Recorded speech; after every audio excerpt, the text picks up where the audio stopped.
Образовательный интенсив состоялся в конференц-зале Республиканской библиотеки имени Анахарсиса, собравший представителей культурной сферы республики. В программе практические занятия по разработке проекта и концепции, составлению сметы и, самое главное, написанию качественной заявки, которая сможет заинтересовать. Заместитель генерального директора Президентского фонда культурных инициатив Евгений Мурахвери провел первую сессию. Он привнес в мероприятие свои обширные знания и опыт в области культуры и финансирования, а также представил стратегию работы фонда и его задачи.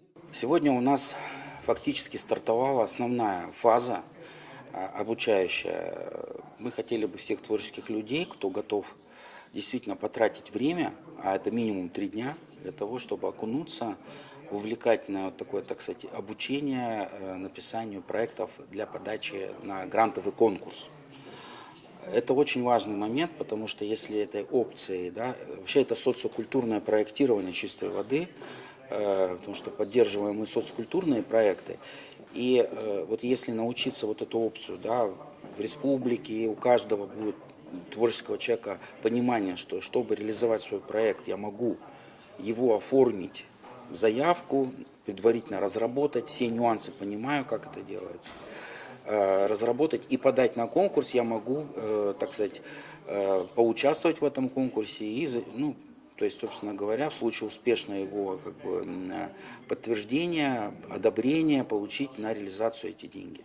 Интенсив собрал представителей различных культурных учреждений, творческих коллективов и индивидуальных авторов республики. Все они заинтересованы в получении грантов и финансирования на реализацию культурных и образовательных проектов. Своим опытом со слушателями делились сотрудники проектного офиса.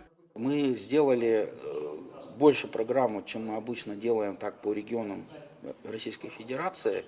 Вот. И это связано с тем, что здесь просто это впервые. Здесь стоит задача не просто еще научить, а придать вот позитив уверенности, что это несложно, с этим можно поработать, можно этому научиться. Мы хотели бы вот так вот глаза в глаза с людьми посидеть, чтобы они начали нам тоже доверять.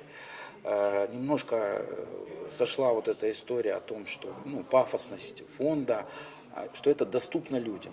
Участники получили знания о принципах подачи заявок, критериях оценки проектов и возможностях, предоставляемых фондом. Евгений Мурахвери также обозначил, что у авторов есть уникальная возможность предоставить проекты на конкурс, так как более 90% жителей республики являются гражданами России. Хороший, сильный проект – это основная история успешного проекта. То есть у нас нет ни распределений сумм по регионам, у нас нет какого-то приоритета кому-то. Единственный приоритет – это хороший проект, который оценивают эксперты, ставят баллы по 10 критериям. И, то есть вот это вот максимальное количество баллов, копилка баллов, вот это, которую собирает заявитель, она является для него основным ориентиром. Старт конкурса на 2026 год запланирован на середину октября и продлится до первых чисел декабря. Эльвира Тибилова, Аида Кочева, Заря Марсоева. Информационный выпуск сегодня.